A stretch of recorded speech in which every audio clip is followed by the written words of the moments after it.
माया ठगनी विश्व को ठग रही, वो उसको भी ठग लेते हैं। वो बड़े चतुर हैं। रामाई भजई ते चतुर नर, क्योंकि उस सच्चिदानंद का नाम एकत्रित किए हैं। एक नाम के ब्याज में पूरा त्रिभुवन नहीं है। उसकी बराबरी हम नहीं कह रहे नाम की, ब्याज में एक नाम त्रैलोक ही तारे, जो नले सो जन्म ही हारे। अभी अपने लोग महिमा नहीं जानते नाम की, सच्ची मानिए।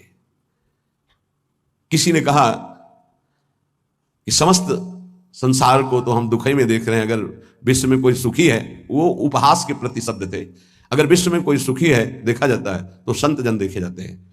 उनका तात्पर्य अध्यात्म से नहीं था, उनका तात्पर्य भोगों से, विषय सामग्री से, वैभव से था। अगर तुम्हें ऐसा पता है तो तुम वैसा करके देखो, बहादुर हो। तुम्हारे में चतुराई की कोई कमी है क्या? बड़े चतुर हो। तय बालक नहीं भर्यो शयानब, तू बालक नहीं भर्यो शयानब, काहे कृष्ण भजत नहीं नीके। अरे तू बालक नहीं, बड़ा चतुर है, पर तू ठीक से भजन नहीं किया ना, इसीलिए ऐसा है। क्या चाहिए? त्रिभुवन का सर्वश्रेष्ठ पद 5 वर्ष का बालक प्राप्त कर लिया ध्रुव जी। क्या चाहिए? अखिल लोक चूड़ामणि भगवान के पास क्या कमी है? पर आपको उतना भजन करना पड़ेगा, आपको वैसे समर्पित होना। उस 5 वर्ष के बालक ने मां का प्यार, पिता का प्यार, राज्य सुख, शरीर सुख, सब भयों को त्याग करके इसी मथुरापुरी में आकर भजन किया। इसे मधुपुरी कहते हैं शास्त्र भाषा में। यहीं आकर के भजन किया और यहीं स्वयं सच्चिदानंद भगवान आकर दर्शन दिए और उनकी कामना पूर्ण की, उच्च पद की। गोता लगाना अर्थात उसमें डूबना, अर्थात उसका ऐसा दृढ़ चिंतन, गुंजायमान केवल मंत्र और नाम हो रहा है।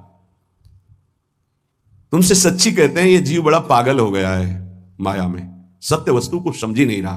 पूज्य बाबा कह रहे, उसको यही पता नहीं कि मैं यहां कमाने के आया हूं मृत्यु लोक में। पागलों की तरह घूम रहा है, कभी ये बटोर रहा है, कभी वो बटोर रहा है। उसका लक्ष्य ही नहीं पता चल रहा कि तू आया क्या लेने यहां है, क्या कमाई करने आया है, उसको समझ में नहीं आ रहा। कई बार कहा, ऐसा कमाई और ऐसे देश में कौन रहना पसंद करेगा? किसी भी देश में अगर ऐसी पद्धति हो कि आप यहां आइए, आपको घर, मकान, भोग सामग्री सब मिलेगी, बहुत ध्यान से सुनिए, पर जब आप हमारे देश से जाएंगे तो आपका कपड़ा तक उतरा लिया जाएगा। सब सुविधाएं मिलेगी, जब जाओगे तो कपड़ा तक उतरा लिया जाएगा। अब आप ऐसे देश में रहना पसंद करेंगे? ऐसे देश की कमाई पसंद करेंगे? कोई भी बुद्धिमान नहीं पसंद करेगा। और आप ऐसे ही देश में हैं जिसका नाम मृत्यु लोक है। कपड़ा तो कपड़ा रहा, आपका शरीर भी छीन लिया जाएगा। यहां की, इस देश की कोई भी वस्तु लेकर आप नहीं जा सकते।